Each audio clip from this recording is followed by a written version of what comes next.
Well, hello there. This is Linda from North Central Texas.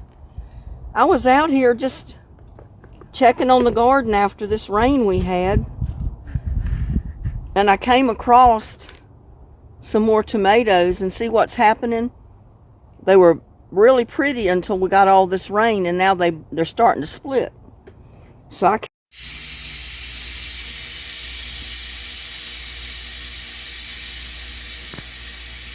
came out here and picked the ones that I could find. Even the ones that are starting to turn, but they're not completely ripe yet, because I don't want them to split. I'm going to take them in the house and let them finish ripening. And I got a handful down here in this bowl. I also picked a couple of big okra off the bush. They're too big to eat, they're too tough, but I'm going to save them for the seed. I'm going to have a ton of seed for okra. And I picked another couple of peppers. 2 of them exact. Got 2 peppers here. And I was checking my yellow turnips, and I realized I finally got a couple yellow turnips. So, you know, it don't take much for me. So I've been over here digging through the turnip bin, seeing if I can find some turnips. If I can get this camera back a little ways.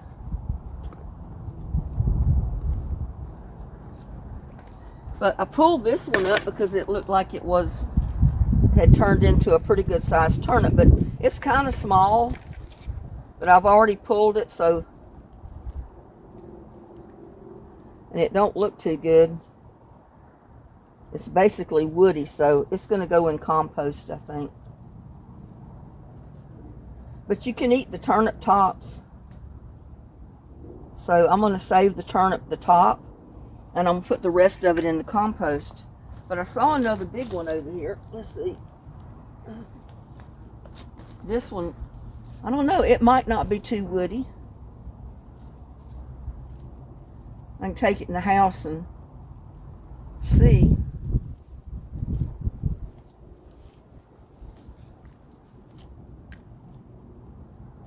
But like I said, the greens, the tops are good to eat. Just like kale and cabbage and any of the other stuff. See, that made a pretty good sized turnip. It's a yellow turnip. I've never grown yellow turnips before, so. But some of these leaves are going to go in the compost. The ones that don't look good.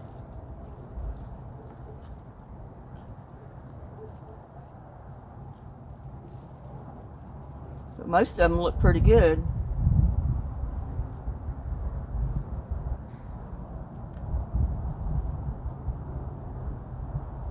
Yeah, most of them, for the most part, look pretty good. So all of those look pretty good.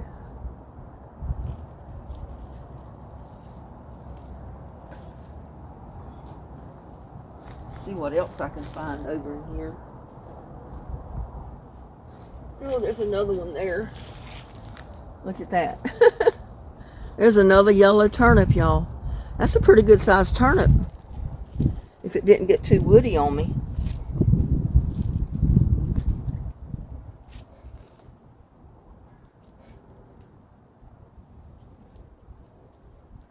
Yeah, that's a pretty good sized turnip right there.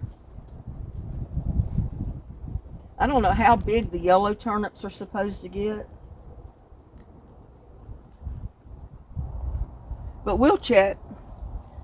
When I cut them open, we'll see if they're too woody. If they are, I'll just cook the tops. There's another one, but I think it started to rot a little bit.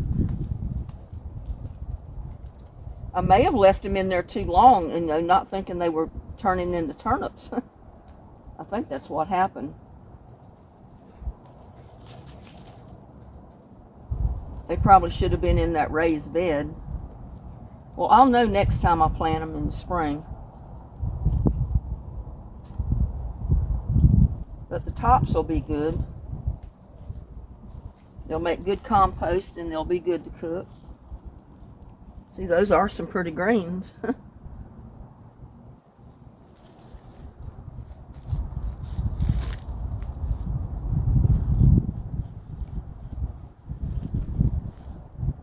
Yeah, I think I'll go ahead and pull them because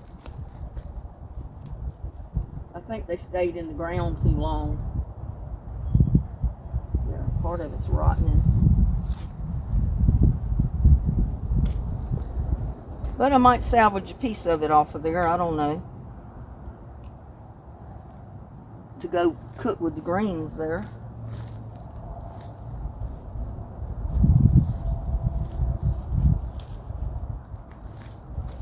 It's a little one.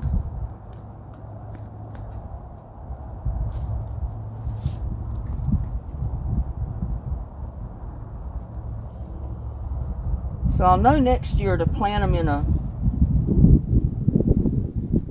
something that doesn't hold quite as much water as that did.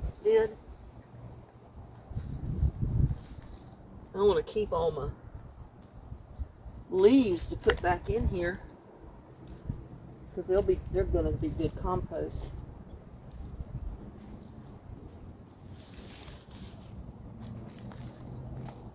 This is a little one. Like I said, the root itself may not be too good. I may have left them in there too long. But I'll know the best way to grow them next year. Because I've never grown turnips before. Especially not yellow turnips.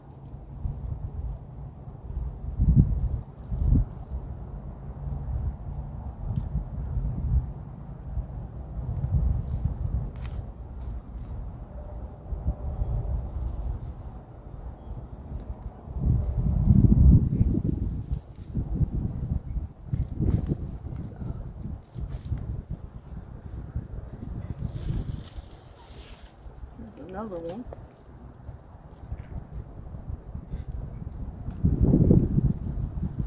I guess you can see that. Another turnip.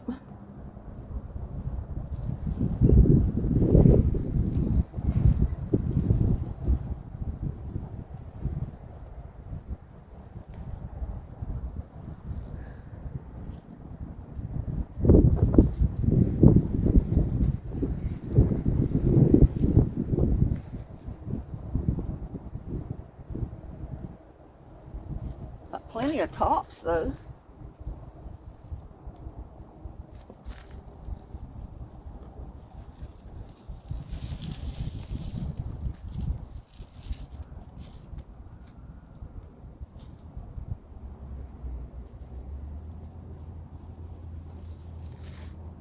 That was a little bitty one there.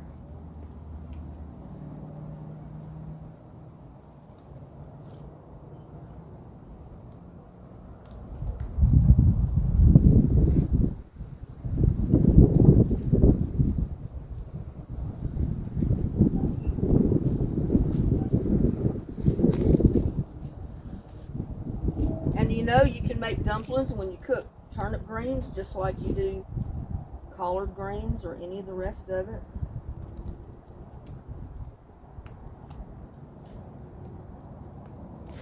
Just save the good looking ones to cook.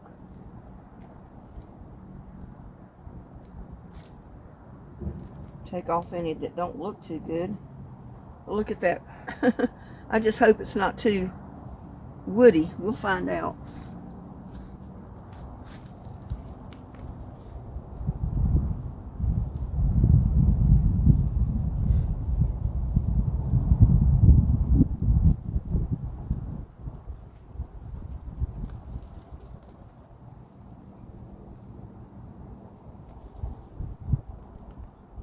This is actually a double.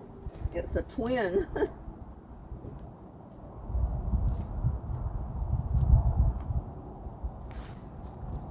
It's a twin.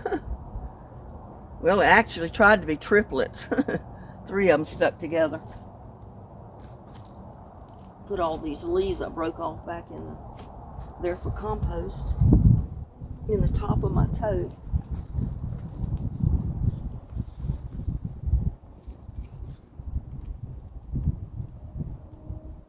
Yeah, I should have pulled these a long time ago, but I didn't.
Now, that's all of them out of there. I'm just going to leave all, well, no, there's one more.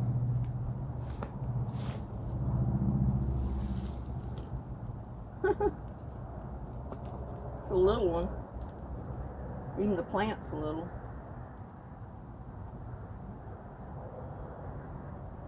But it's not any good. It's woody. It's hard as a rock. I'm just going to throw it in there and let it go to compost. Then we'll move the camera over here. I'm going to dig down in this other one that's still got a few of these turnips in it and see what I get. Right here.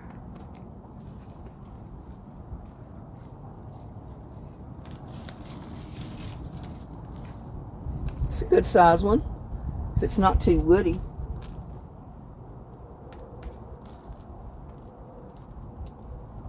I mean, I'm expecting most of these are going to be too woody to eat, but I can still eat the tops.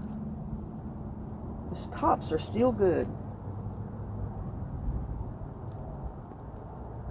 There's a little one. Yeah, I'm just going to go ahead and pull them all because they're not going to do anything else.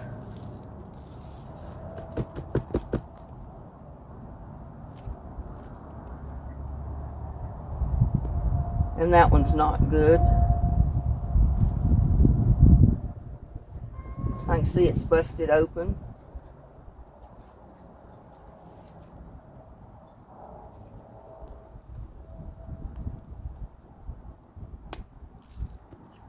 Just cut the top of it off.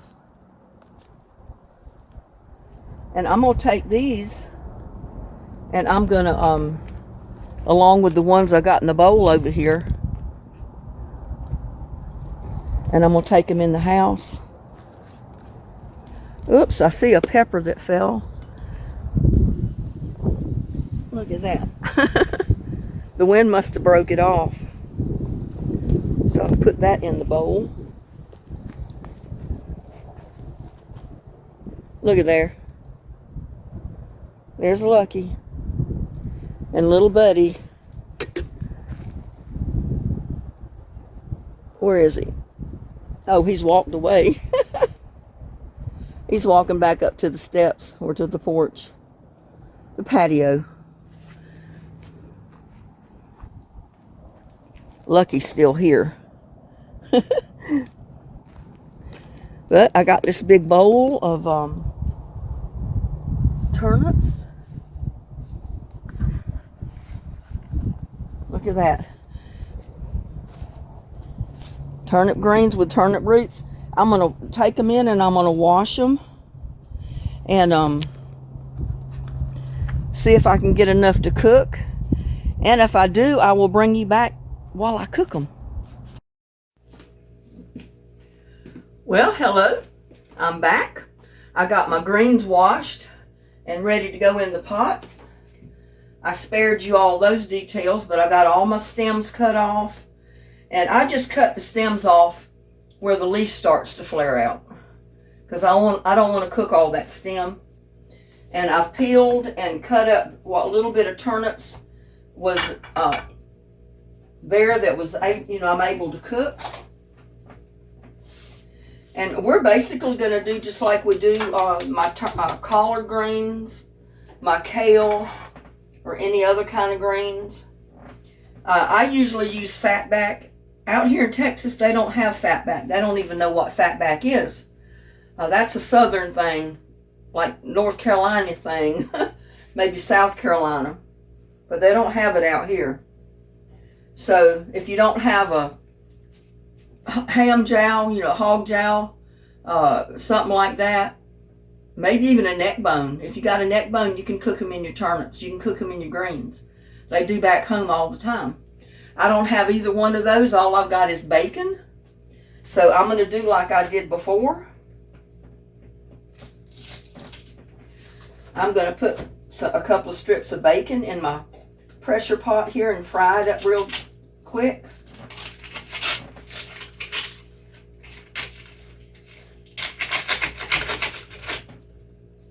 Because you know, bacon is basically like a ham jowl. It's just fat and a little bit of meat. But it's so good. And this is hickory smoked.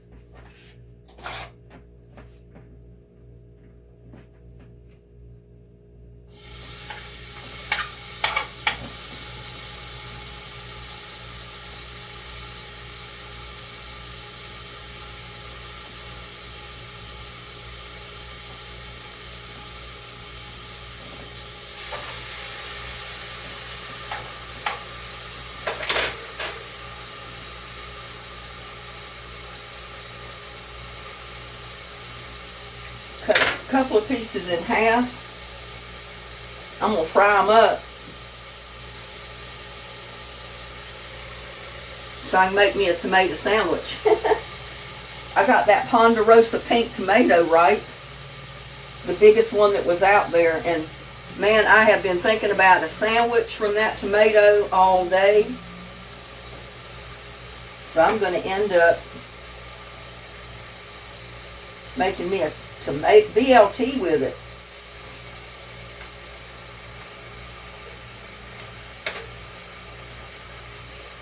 So I'm putting some extra bacon in here so I can have some to go on my BLT.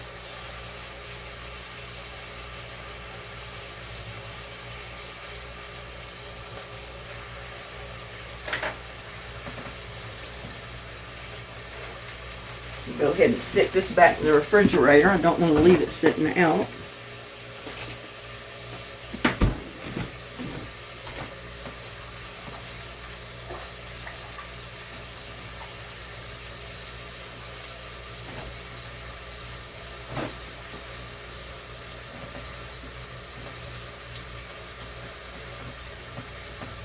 But this will be my first ever Ponerosa pink tomato. And I could not live with myself if I did not make a tomato sandwich with this, a BLT. Isn't that the prettiest color you've ever seen? It's not red. It's a pink color, and it doesn't show up good on this light. But it's pink, y'all. And I ended up with a couple of them.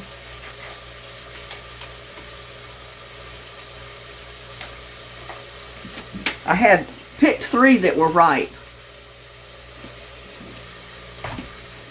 But that's the prettiest one. That was the one I've been waiting on. But look how it grows. Isn't that something? It's pink. A pink tomato. And it's almost like a fuchsia. But yeah, that's going to be a BLT.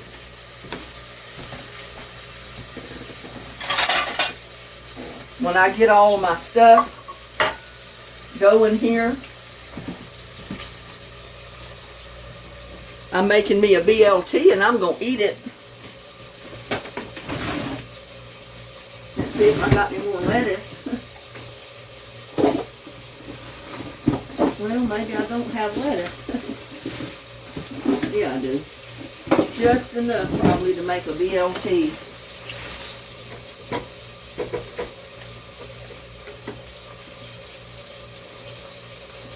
Got to get my mayo. And I got just a little bit of lettuce left. I was debating whether to fix a little salad with it or a BLT, but when I picked that tomato, I said no, I'm saving that little bit of lettuce to make me a BLT. Maybe several of them. Even bought a loaf of bread to do it.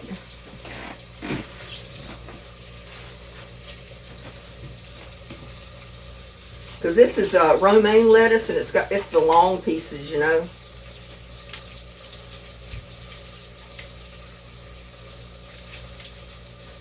Yeah, I think that's going to be enough lettuce right there. I'll have enough to make another one.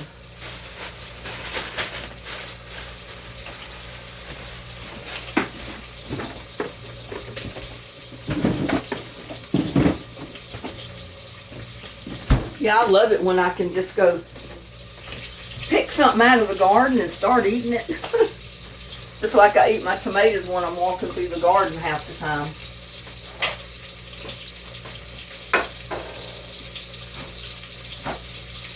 I don't even know why I put a paper towel in the thing to catch the juice off the bacon when I bring it out, but I guess just a creature of habit.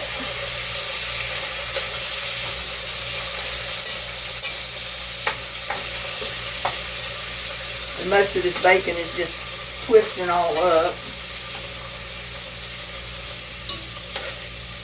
Ooh, that's hot coming from there. Let me turn it down a tiny bit.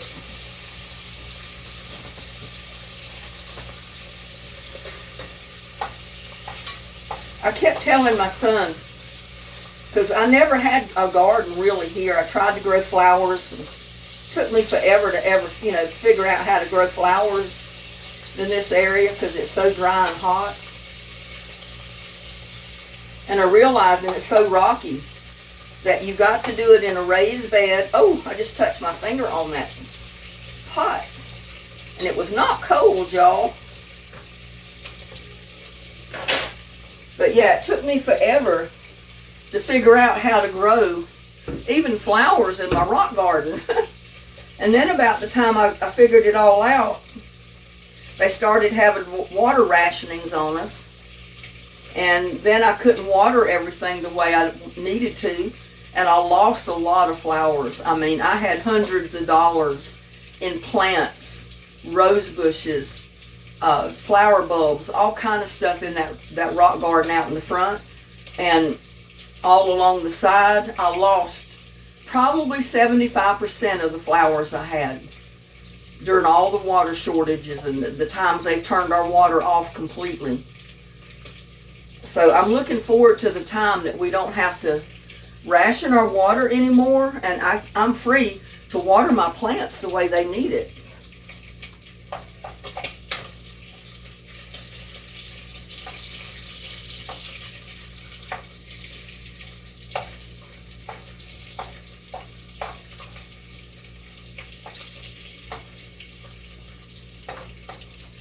Probably need to go ahead and turn that back up a little bit.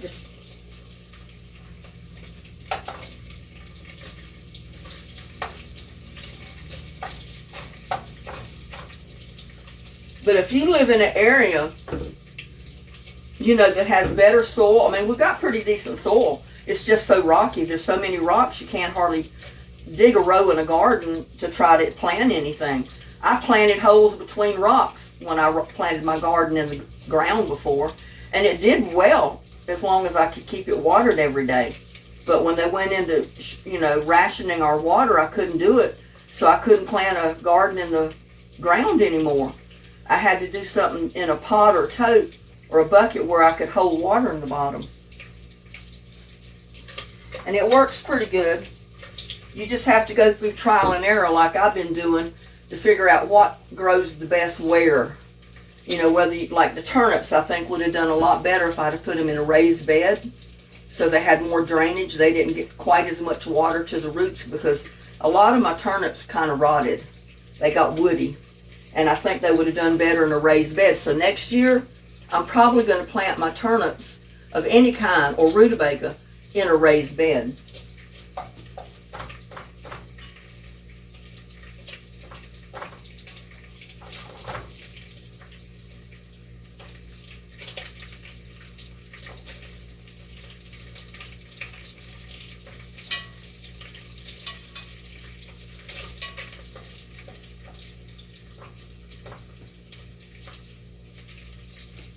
So let's get this cooked. And I need to get the bacon cooked enough to where I can make my sandwich.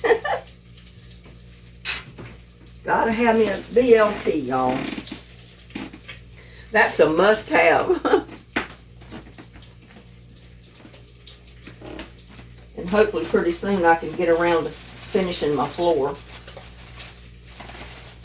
And then I won't have all that creaking and popping going on. I got 2 slices of wheat bread I'm going to put over here in the toaster. I'm not going to toast it yet.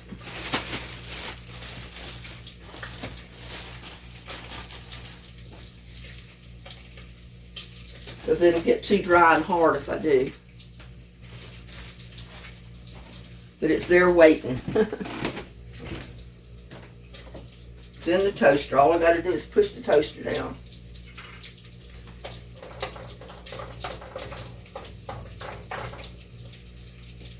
Yeah, I cut what little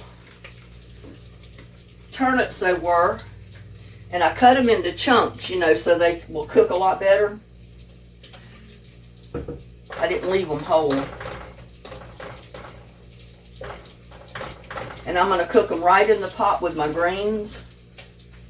You know, the turnip tops that we got out of the garden a little bit ago. Took me a little bit to wash them all and get them trimmed and all that, but I did get a bowl full. I mean, they'll cook down to 1/4 of what's there, but hey, that's enough for me for several meals.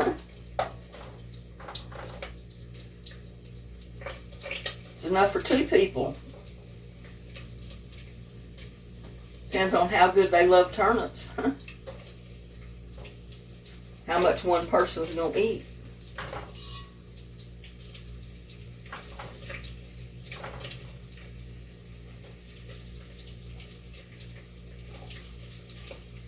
And if you're going to eat anything with them, you know, so you don't eat quite as many greens.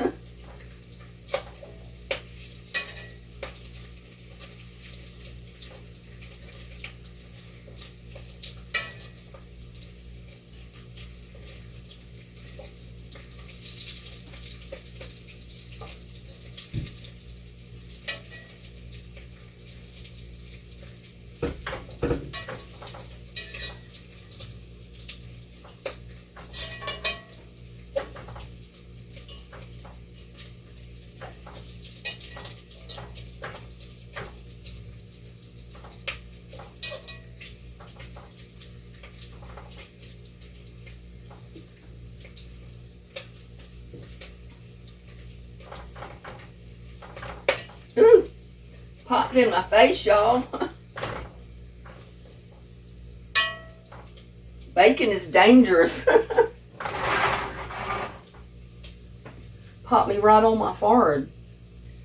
Just have to be careful with it.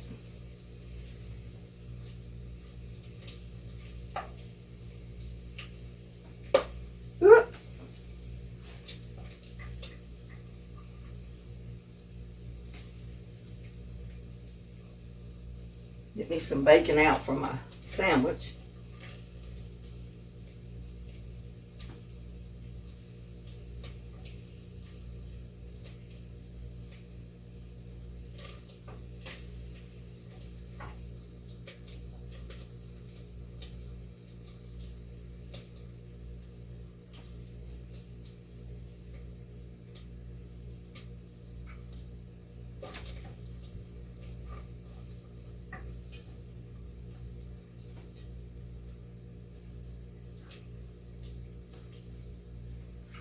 There, that should be enough for my sandwich. And I'm just going to leave the bacon in here cooked already, because it'll cook so much when I put the greens and the turnip the whole turnips in there, that it's going to come apart. And then I'll probably chop the greens up later, and it'll chop the bacon up too.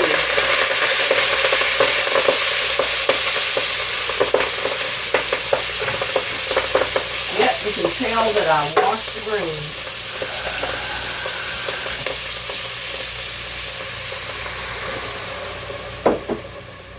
That's the safest way to do it. Put your greens in first, because they're wet where you washed them. And then add your water. That way the greens will hold the water down and keep it from like boiling up and trying to splatter in your face. And then I'm going to add my turnips, my cut turnips. And they are yellow, y'all. They're yellow turnips.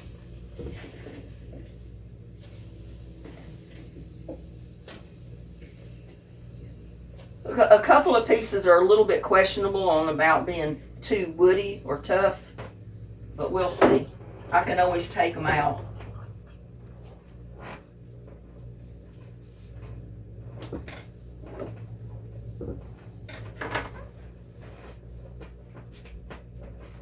Oh, here's my fork.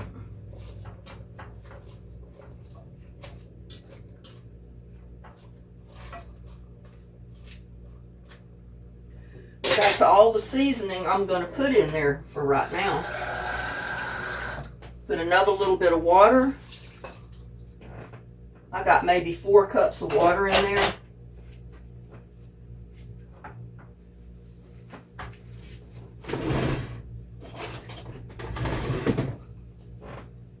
And I got my weight for the top of my pot.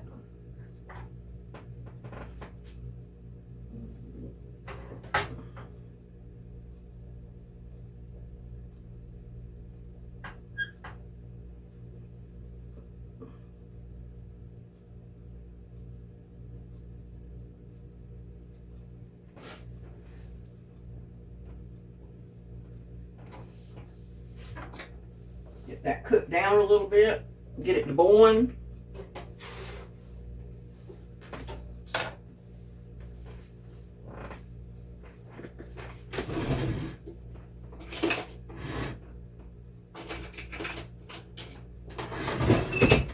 Oh, here it is. I'm looking in the drawer for it. I love this little spatula. It makes a great dipper to dip mayo out of a jar and put on your sandwiches. It's great for scraping the inside of your jar to get all the good out of the jar.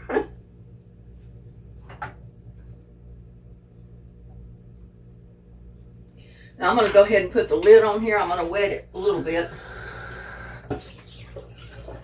on the inside so you get that gasket a little bit damp. It's not completely dry when you put it on here.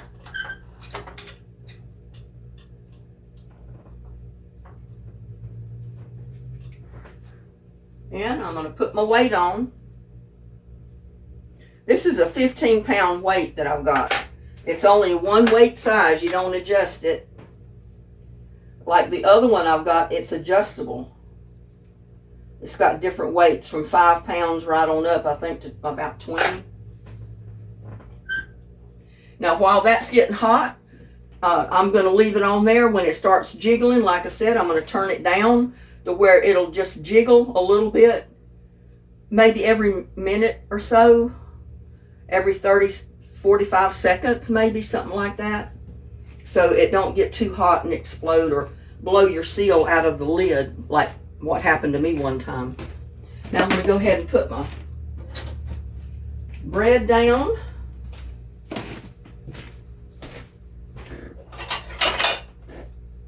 Come over here and slice up my tomato. Oh, that is going to be some good eating.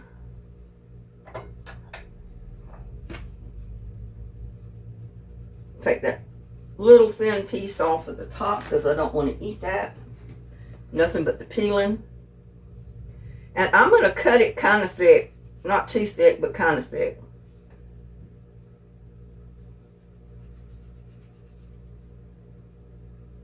Oh man, that looks good.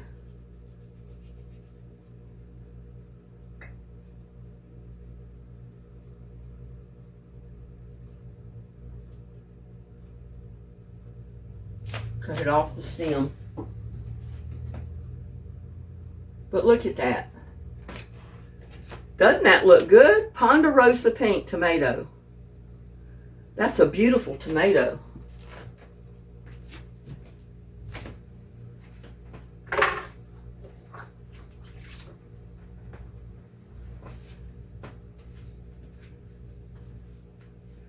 And I don't want my toast to get too dark.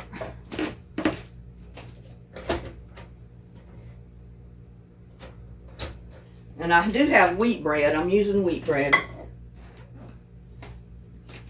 I'm over here at my my toaster, which is right beside my microwave at the door.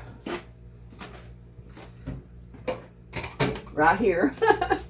It's in the corner, out of the way. I got my toaster, my crock pot, and my microwave.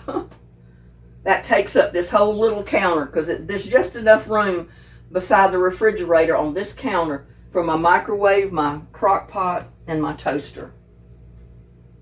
So I lucked up with that. Because I basically try to use this counter space around the sink and the stove for my cooking space, you know, my prep.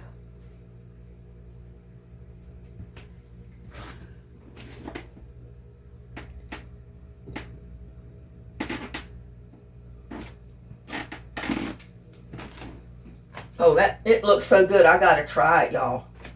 I gotta try a piece of this Ponerosa pink tomato. Y'all take a bite.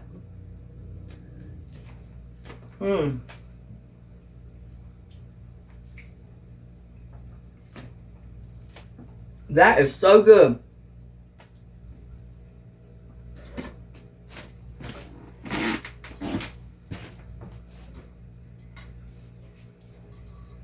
And this bread is, you know, kind of small. It's a wheat bread. So that would make 2 sandwiches. But we're going to make this one.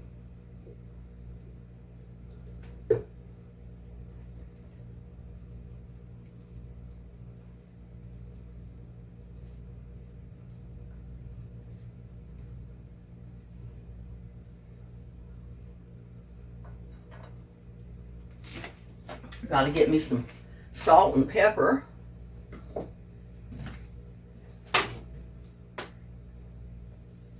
Put a little bit of salt on my mayo.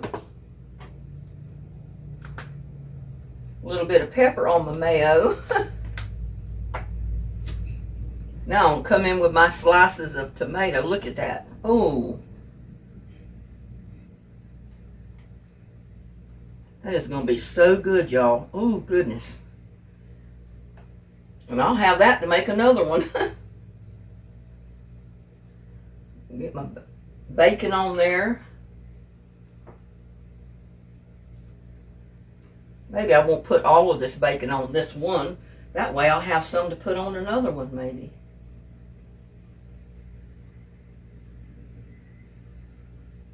And I'm going to put my lettuce. I'm standing to the side hoping y'all can see.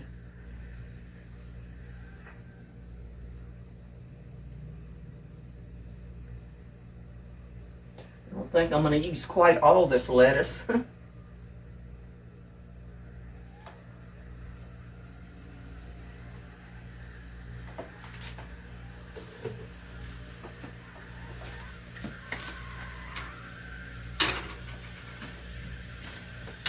Whoops. I dropped a piece of bacon.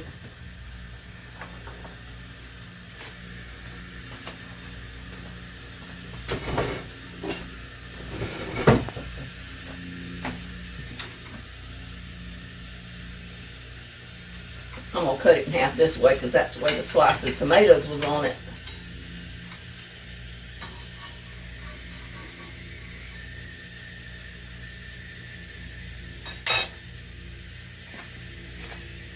But there you go. BLT with a Ponerosa pink tomato. Don't that look good? Dear Lord, bless this food I'm about to eat and bless all the people in YouTube land. Keep them safe. Amen. I'm going to give you the first bite. Take a bite. That is so good. Oh my God, it looks so good.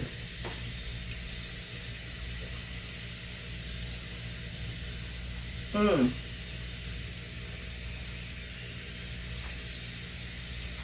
Y'all.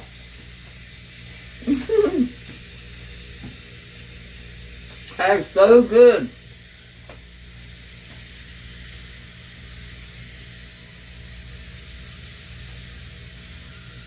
My lettuce was about to come out.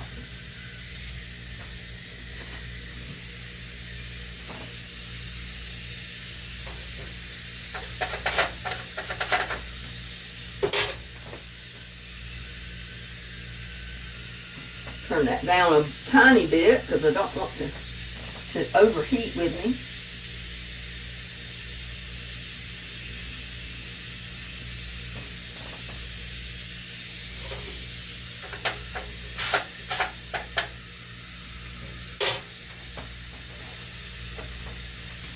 I'm going to sit down here and enjoy my sandwich, and then I'm going to bring you back when my greens are done, my turnips are done. And I'm going to show you what I'm going to do with them.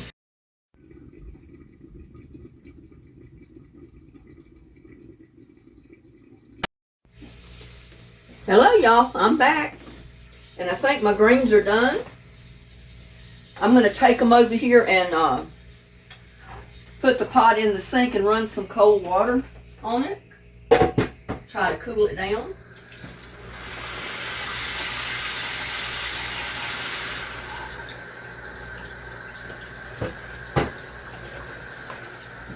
Get my glove over here so I can get that pressure gauge off the top because it's hot. It will burn you.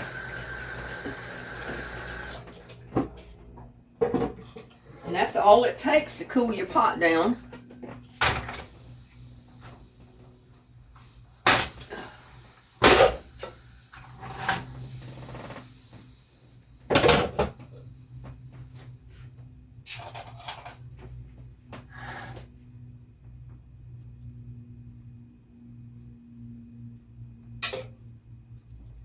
And they look like they're pretty well done. What I'm going to do is put them in this bowl so I can chop them up.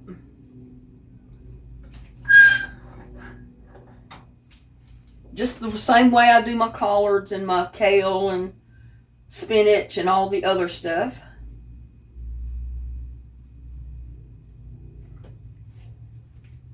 And I got the bacon in there.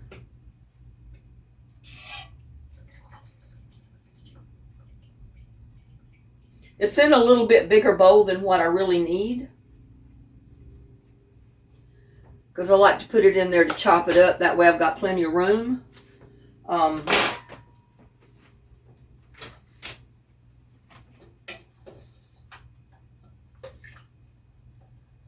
Get this slotted spoon so I can get these turnip hunks out of there.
And I'm going to get my little chopper. It was in the dish drainer. But see there in my bowl? See all the greens with the turnip roots? I'm just going to chop them up.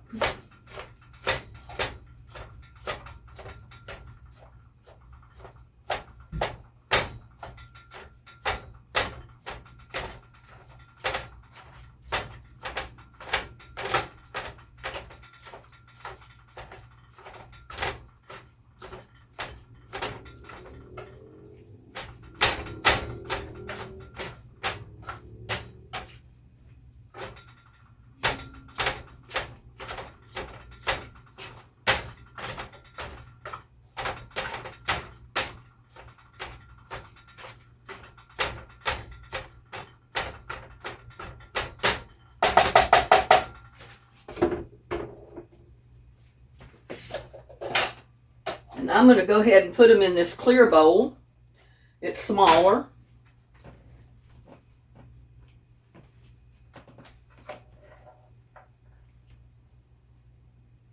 I need to get some of this juice out of here though first.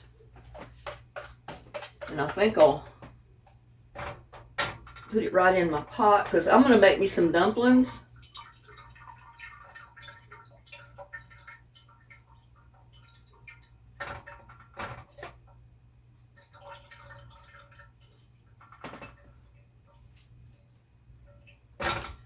I make my dumplings just like I always did my collards and my other greens that I cook and make dumplings with. And my stovetop is clean, y'all. I believe I did that.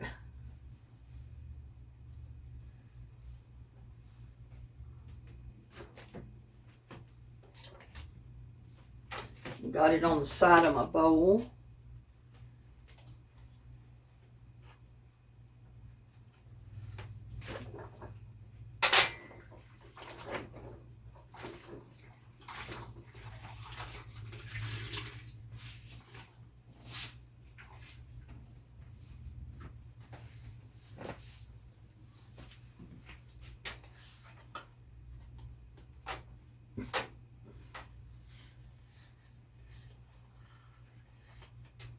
Now, if you have enough turnips and greens, like I did, I mean, that's enough for a mess of greens right there. But you can see I've got my turnip roots, my bacon, my greens, and they're all mixed up. They're all chopped together.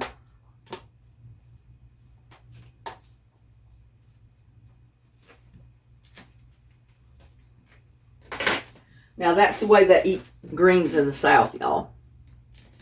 I want you to see that. I mean, you see your turnip pieces, the chunks of turnip, and your chopped up greens, your chopped up bacon is in there. That is a Southern dish right there. If you're from North and South Carolina, Georgia even, then you know what I'm talking about. Didn't even need that lid. And I kind of wasn't going to do this, but for those of you that maybe missed seeing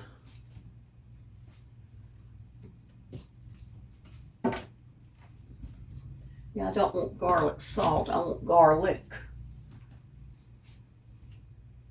Not lemon pepper. Where's my garlic?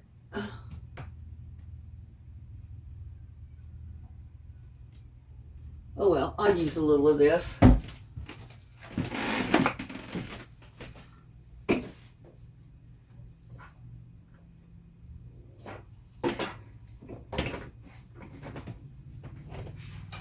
I'm not going to make too many. You know what? I think I'm going to use the same bowl. I'm not going to make a whole lot of them.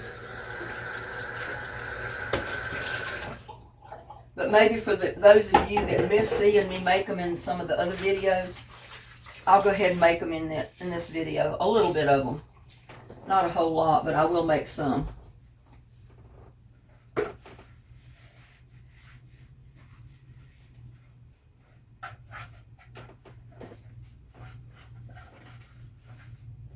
Now, a lot of times, too, you know, I really don't want to use that big a bowl. See if I can find a smaller one, maybe. How about this little pink one? If you're from the South, you know people in the South. South Carolina, North Carolina,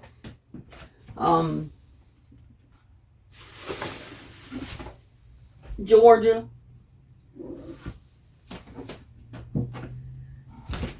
They love greens. They love turnip greens, collard greens, cabbage, you name it. Now I'm just going to put Let's see where my cornmeal is. I know I got some down here somewhere.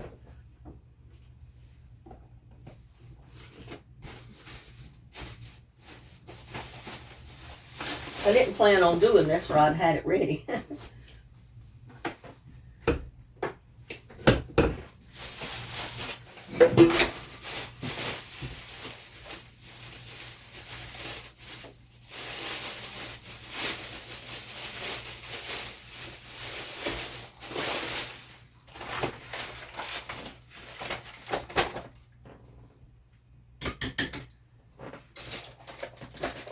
I'm going to put about a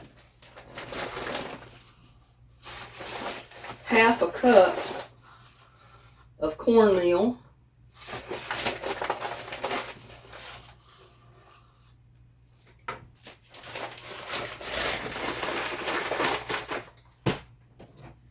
To about a half a cup of flour. Or just put equal parts is what I'm fixing to do. I'm just putting equal parts flour, equal parts to cornmeal. If you want more dumplings, put a whole cup of each. Now, gotta have my egg. And I'm all out of heavy cream, so I'm just going to use carnation milk. First of all, I'm going to put a little bit of garlic salt in here. I like to flavor up my dumplings just a little bit. A little bit of garlic. Oh, that was garlic. I was thinking it was... We don't need any more of that.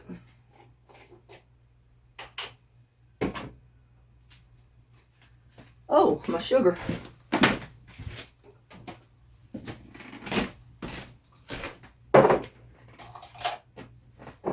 I'm going to put about a teaspoon of sugar in there.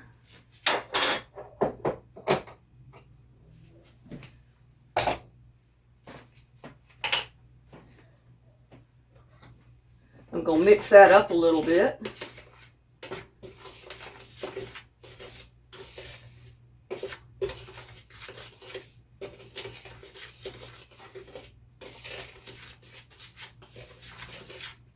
I'm going to add that one egg.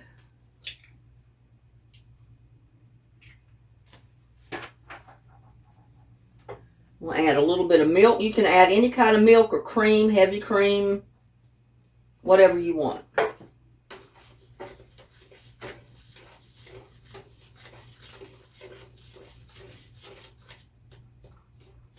With my allergies, I don't get along too good with the heavy creams, but I do eat a little bit of them.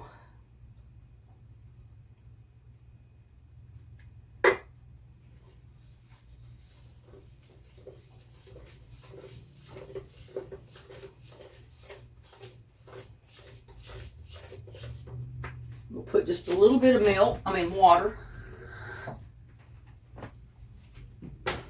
Because I don't want to add any more milk than what I have in there. I put about a half a cup of milk.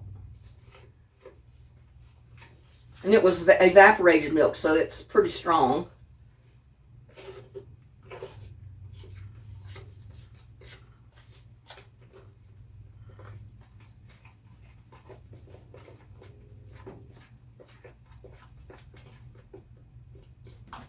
A little bit more. I want it kind of thick, but I don't want it too thick. I don't want my dumplings to come out hard as a rock.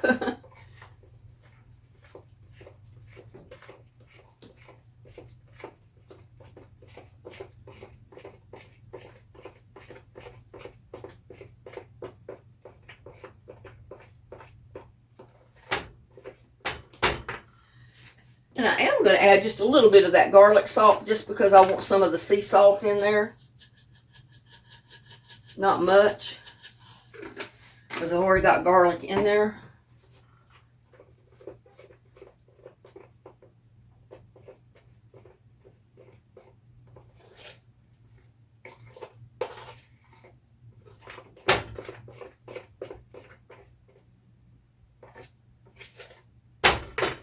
Now I'm going to turn my pot back on. Get it boiling. I'm going to add about a tablespoon of chicken bouillon.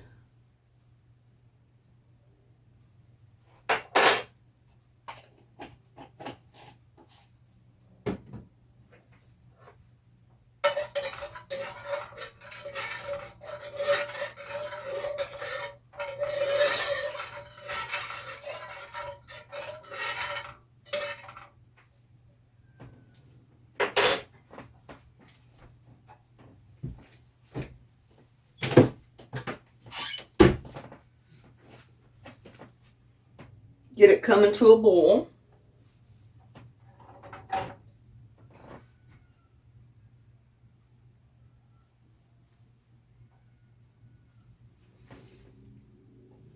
Turn it up some more.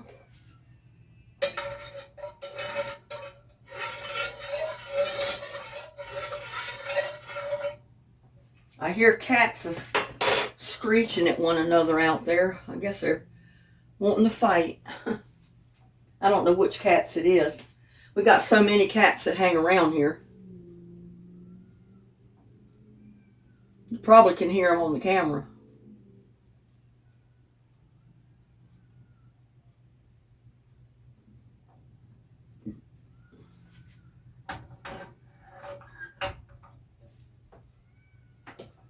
And I do like to add a little bit of pepper in my dumplings. Some people may not like to do that.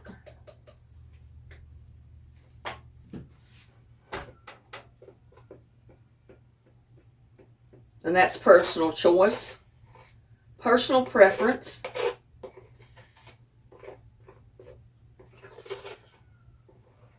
I've even chopped up onions in mine before, like I do my hush puppies. I've done my dumplings that way. Makes them a little different.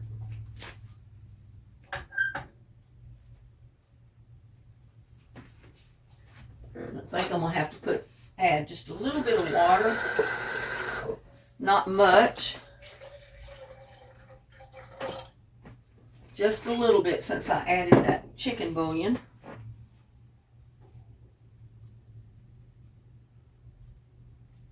Those poor cats, there's so many other stray cats around here. There's so many other people's cats that run loose. Because, you know, it's kind of hard to keep a cat contained. You really keep them on a leash. I did it one time. Crybaby, when I had him here, he stayed in the house most of the time, but he got a bath every month until I just couldn't tolerate the litter box anymore. And then I'd put him outside. I got him trained to a leash. I'd put him on his leash and put him to the run out there in the yard, and he'd use the bathroom out there, and then later he could come in the house. But that was a long time ago. He's been gone a long time now. He died pretty much of old age.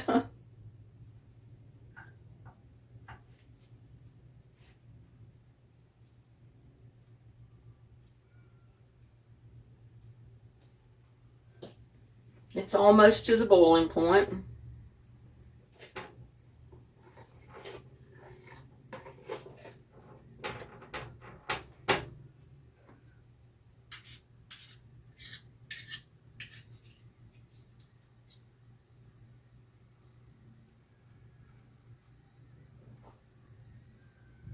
Take about a spoonful at a time. Because you don't want your dumplings too big. And they'll swell up with that flour and cornmeal.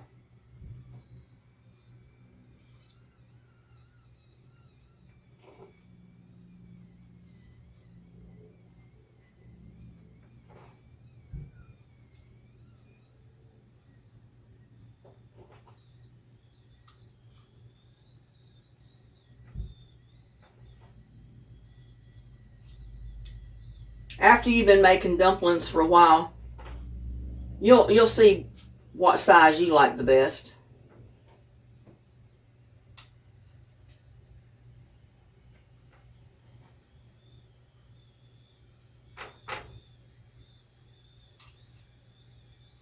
But I just drop them by the spoonful.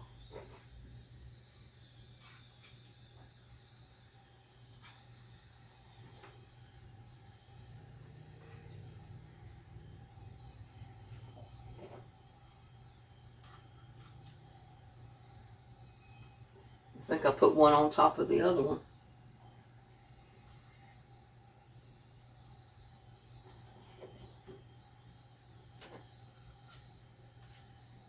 You want to try to keep them at a single level, if possible. Now it's boiling. That's what I want. I need it when it was boiling, because you want it really hot.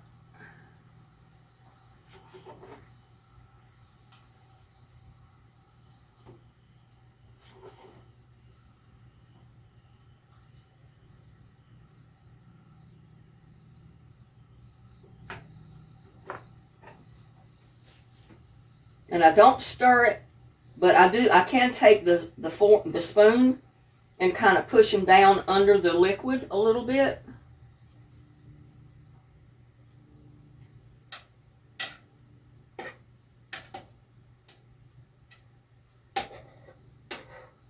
And they'll stick to the bottom until they start cooking, and then they'll pop to the top.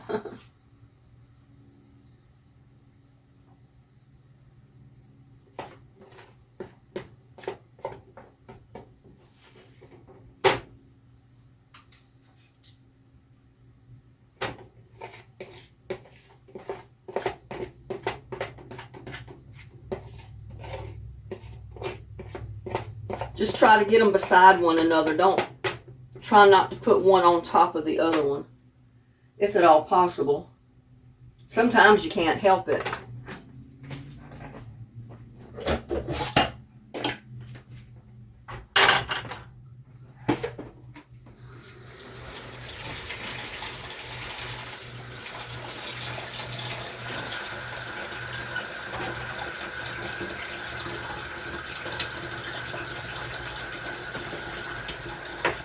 And I'm going to put my lid on it.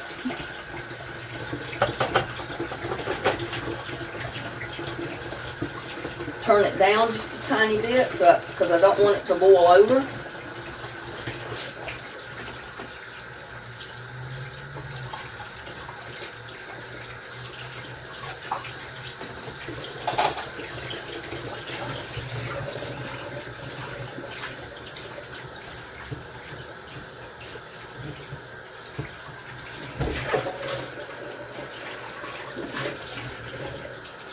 And you can do this in a regular pot and just put a regular lid on top, because that's all I want, just a lid on the top so it gets the hot steam to the top of the pot and it gets back down on the dumplings and it gets the hot of the dumpling, the top of the dumplings hot.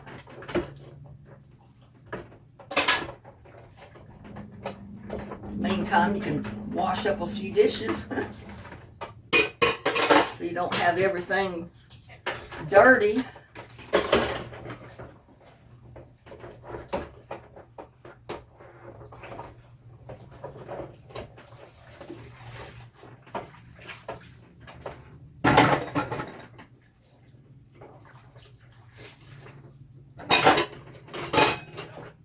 I mean, I started cleaning it as I went or go years ago when I first started cooking, because I found I hated to have a whole pile of dishes piled everywhere in the kitchen waiting for me to wash after I got everything cooked.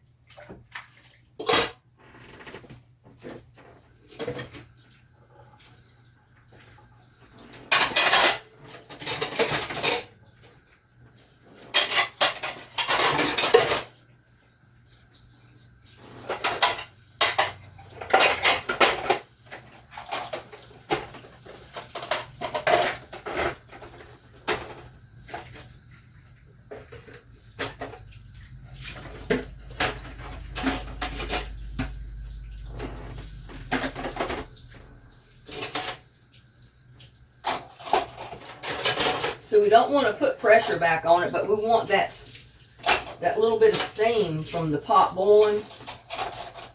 We want that little bit of steam to get to the top of the lid.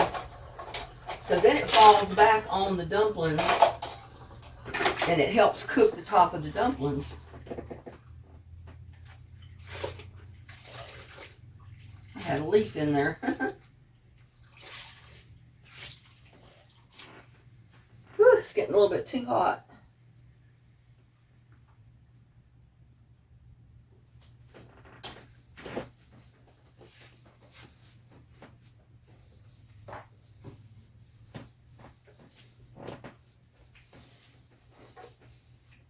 Could probably take the lid off.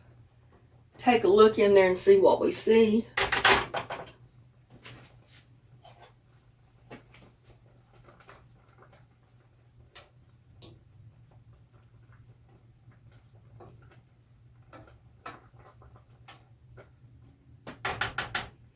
I want to show you what I'm looking at over here.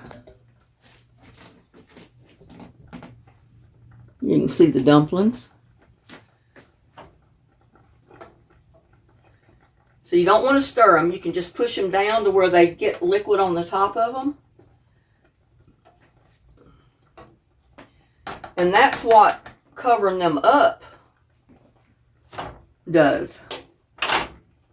It keeps that steam inside the lid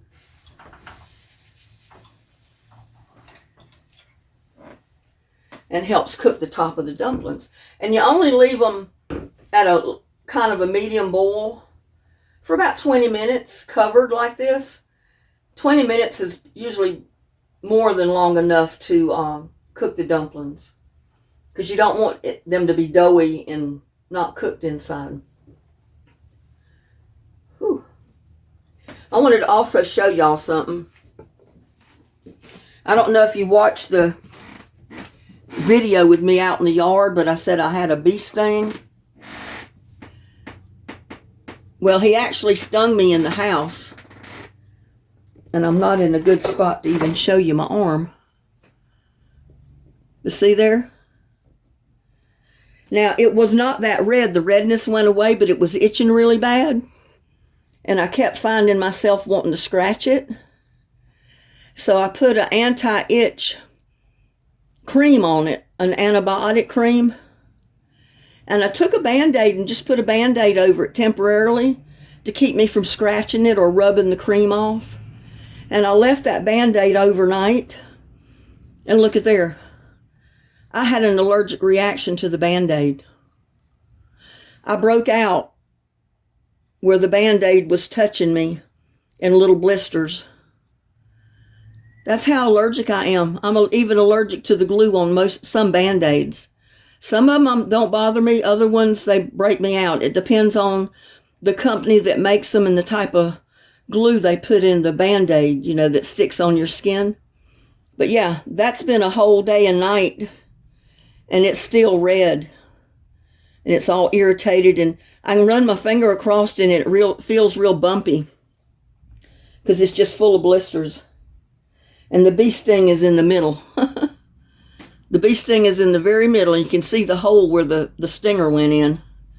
So, some of you say, well, if I was that allergic to stuff, I don't think I'd be gardening. But hey, I'm allergic to the dirt I dig in, the pollen that gets in it. I'm allergic to just about everything going and coming, so I can't just put myself in a bubble and stay there, you know. I got to get out and do stuff.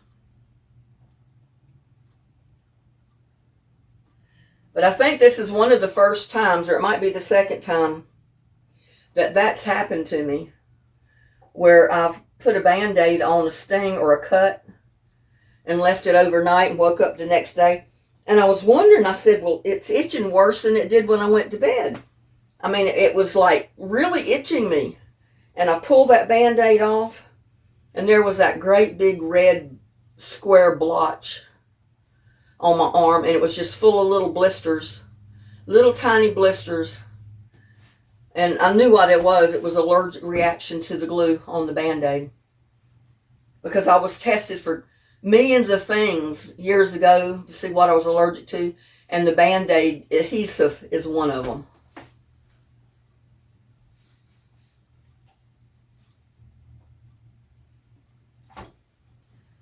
So I don't want to leave this hot enough that it's going to try to boil over and come out the hole, because I've already got steam coming out. You don't have to worry about that. Goodness gracious. You don't have to worry about that with a regular lid, because most of the lids nowadays are glass. You can see through them. You can see how the boiling is coming. I can't tell. I can just tell by the steam coming out of that spout in the middle of the lid.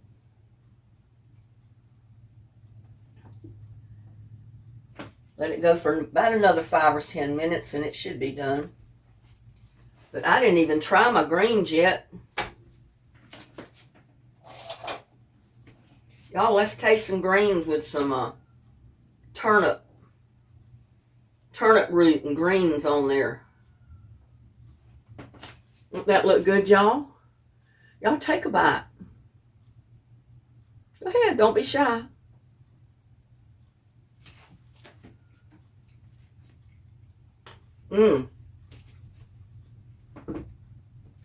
That is really good. That's the first time I've ever eaten a yellow turnip. But it's pretty good. And I had just enough turnip greens to go with what roots that were good enough that I could cook them. So that made a good 2 big heaping servings of turnips and roots there.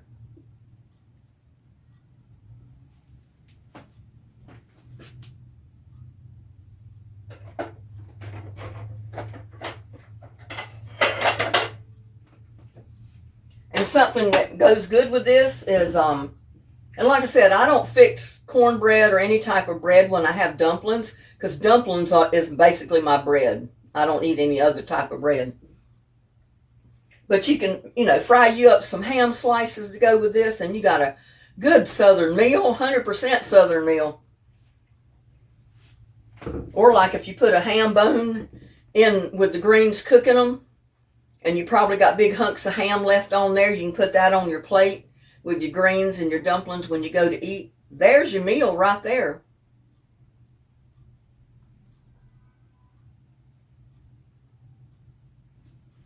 Let's see how they're looking.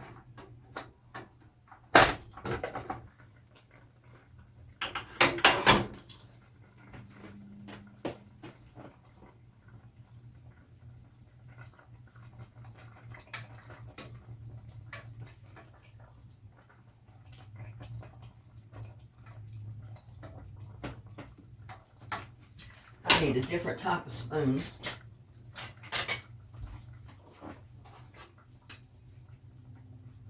You know what? I'm just going to go ahead and get me a plate.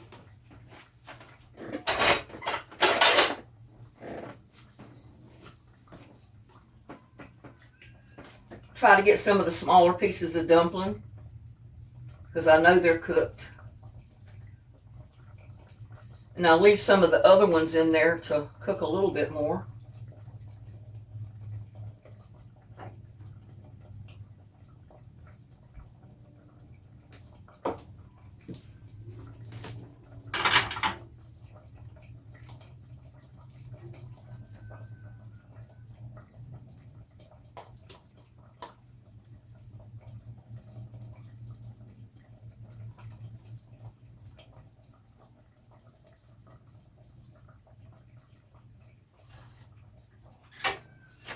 But there you go, y'all. Turnip greens and dumplings. Just the same way I do my collards and my other greens. But these have got the turnip roots chopped up in the greens, and they've got the bacon chopped up in there too, which makes it even better. So y'all take another bite.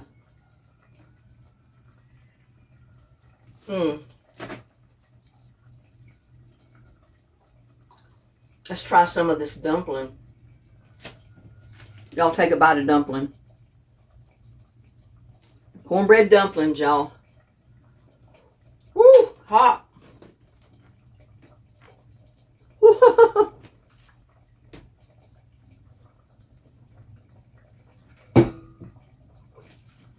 I had to cool my mouth down. That was hot. That is something good right there.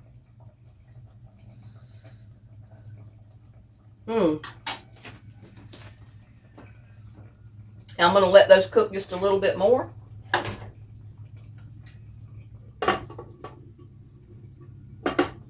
And that's it. So, y'all cook you some turnips.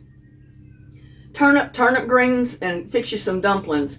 Cook them with a ham bone or ham hock. Bacon like I did. Or if you got some odds and end pieces of ham, fry your ham in the pot. Take your ham slices out. Cook your greens and your turnip roots till they're done. Take them out. Put them in your bowl to chop them up, and then throw your ham in there. Or eat your ham on the side.